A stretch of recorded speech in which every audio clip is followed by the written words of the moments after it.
Ladies and gentlemen, we are back with another episode. How you guys been doing? Football season is finally here, the official season. Preseason is over. All the bull jive, fake football is over. Of course, it's real for players that's trying to make the roster, but the people that are already solidified barely played. So we are here to talk real Colts football going into the season. They made the final roster cuts. The 53-man roster is out. We're going to go over it. Hopefully, you guys got your pens and papers or your computers ready to type about the names I'm going to list, about who made the roster and who didn't. And I might share my brief thoughts about a few players as well. So, appreciate you guys for tuning in. Like, comment, and subscribe. Follow me on all platforms. It's yours truly, Culture Shock. Let's go ahead and hop into the topic of discussion. So, the Indianapolis Colts made some moves out there and, finally made the moves for the roster cuts.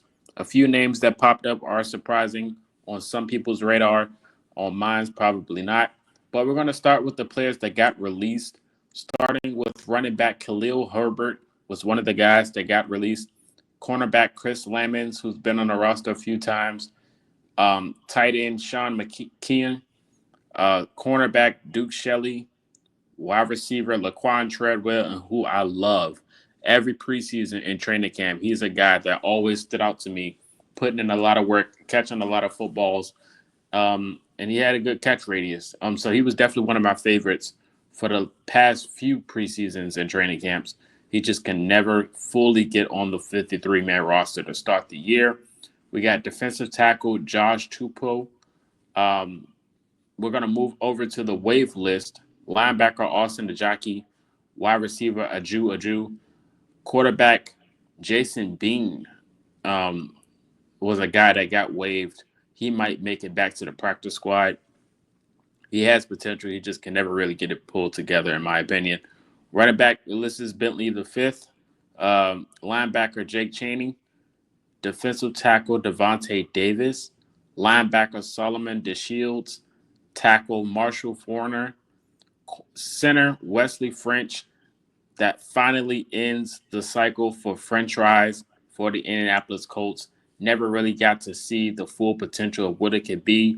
One went to Minnesota, and the other one got waived. Who knows? Wesley might end up in Minnesota, and they might reunite.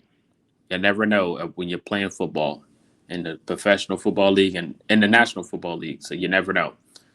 Another defensive end, Marcus Haynes, cornerback Alex Johnson, tackle Marcellus Johnson, wide receiver Tyler Common, and defensive end Isaiah Land. Isaiah Land was a guy that pretty much shocked half of Colts Nation.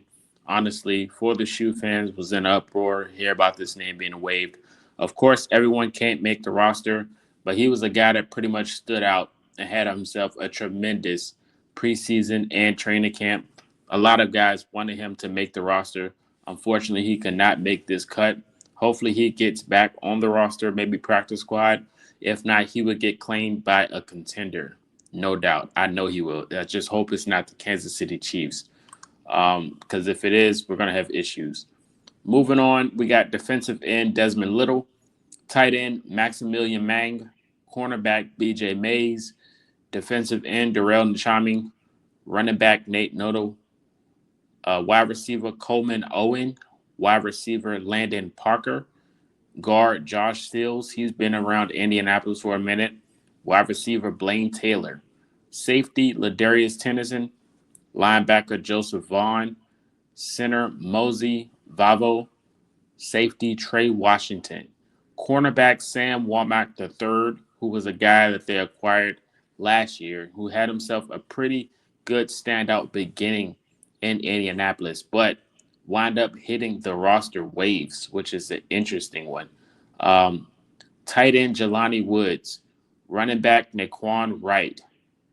Moving on to the waived and injured is kicker Maddox Trujillo.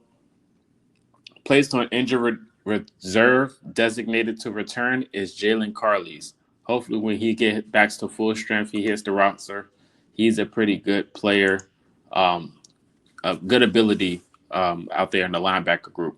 So now we're going to go off the 53-man roster officially from the Indianapolis Colts that posted it We got quarterbacks. We're going to start off the offense.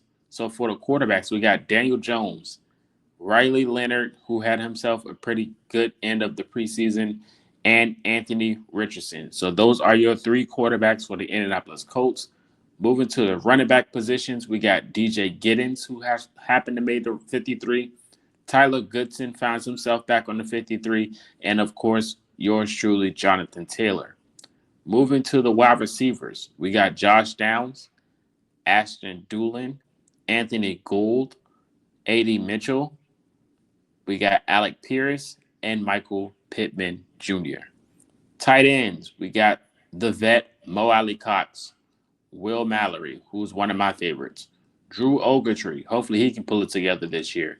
And the rookie Tyler Warren, that handsome son of a gun. Offensive line, we got Tanner Bortolini, Matt Gonsalves, Quentin Nelson, Danny Penter, Bernard Ryman, Braden Smith, Luke Tenuta, Jalen Travis, and Dalton Tucker.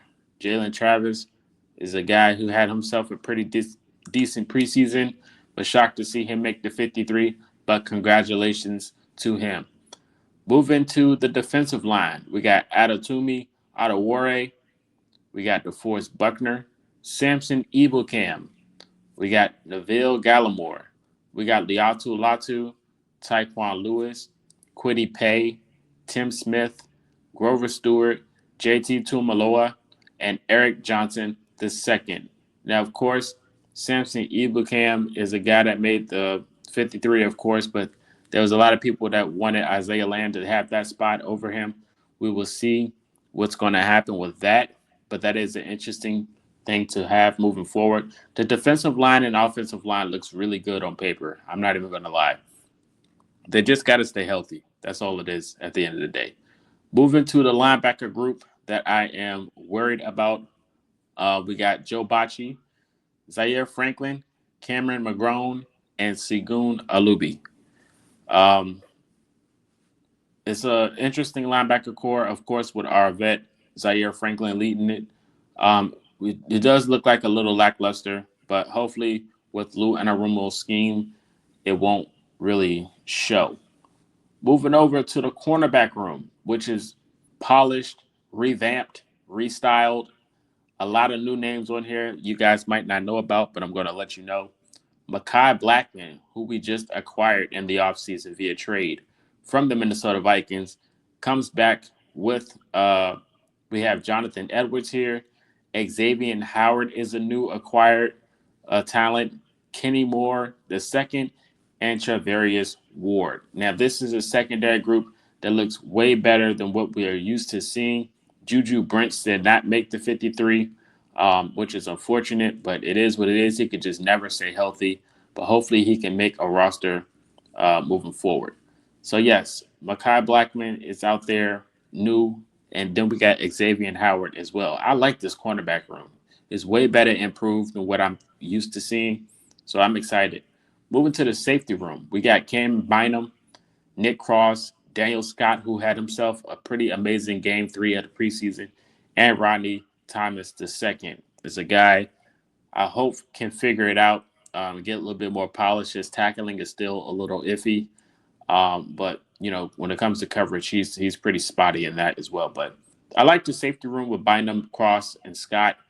Of course, Julian Blackman isn't on the roster. That's a guy who I would take over Rodney Thomas, but that's just me. But Julian has to stay healthy. But hopefully he gets on a roster moving forward as well. For the special teams, we got our vets, Luke Rhodes and Rigoberto Sanchez, who I love dearly, and Spencer Schrader, who happens to be the new kicker, which is, who had himself a pretty good preseason. So overall, I think the roster is very good enough to compete with anyone, honestly. It's going to be interesting to see how the team looks moving forward. But going into week 1, I'm super confident in this team of what they can do and what they're capable of. But it's going to be interesting. Jelani Woods didn't make the roster, which is, it's pretty sad moving forward because he is another guy that had potential but couldn't stay healthy. But it is what it is at the end of the day. So hopefully, moving forward, this team can stay healthy, be consistent, get some good QB play out of uh, Daniel Jones, and we'll see moving forward how it pans out. But you guys, let me know your thoughts about the 53-man roster. What players shocked you the most? Either got waived or injured, or via trade wise. How do you feel about Mekhi Blackman? How do you feel about Xavier Howard being on the roster? I think Mekhi Blackman, he had a really good rookie season. Um, he's a guy that has potential to bounce back and have himself one of those good years. Because coming in, Mekhi Blackman was definitely one of those guys that was pretty solid. Sticky in coverage. He got ball skills. Tackling wise, he rarely misses tackles, so he's pretty good at tackling as well. He can play outside or in the slot. You know, when it comes to him, even though we got Kenny Moore out there in the slot position, got a torn ACL in 2024, but hopefully he can bounce back. He's very consistent. When he's out there in coverage, pretty handsy. But I like the opportunity that he has in front of him. I feel like he can definitely, if he can stay healthy, he can definitely contribute to what we already have, especially in Lou Anarumo's scheme. I think it'll work out pretty well. In his rookie year, he had 41 tackles, one interception, 8 pass deflections. PFF had him at a good grade. But it should be interesting to see how he fits the roster. You know. It's going to be very interesting. I did like the trade. It's pretty much a low risk, high reward if he can stay healthy. So I liked it. I really did. So it's going to be interesting to see what he looks like out there in the Colts uniform, especially with the scheme. I'm really excited to see what the defense looks like moving into the season because it's going to be a different feel. I really do. I really feel like it's going to be a different feel. There's still a lot of names out there. A lot of other teams that had the 53-man roster cuts. A lot of players did not make the 53-man roster, and if we have to go out there and get a name, I like how aggressive and different the approach has been in this offseason for the Colts. So I wouldn't think they'll hesitate to go out there and get someone else. Hopefully, they'll get somebody else by the end of this episode. So we'll see moving forward what they may do. But I am definitely excited to see what they have, out there on paper. Definitely, they just got to go out there and play football. We played the Miami Dolphins week 1. Super confident about that game. It's definitely a different feel from what I'm used to seeing feeling in week 1. But we'll get into that when that time comes. And it's right around the corner. So you guys got to stay tuned, turn your notifications. But we are definitely back. Colts football is back. Appreciate you guys for tuning in. And until next time, go Colts and enjoy the rest of your weekend. Stay safe. And Colts football is back. You guys have a good one.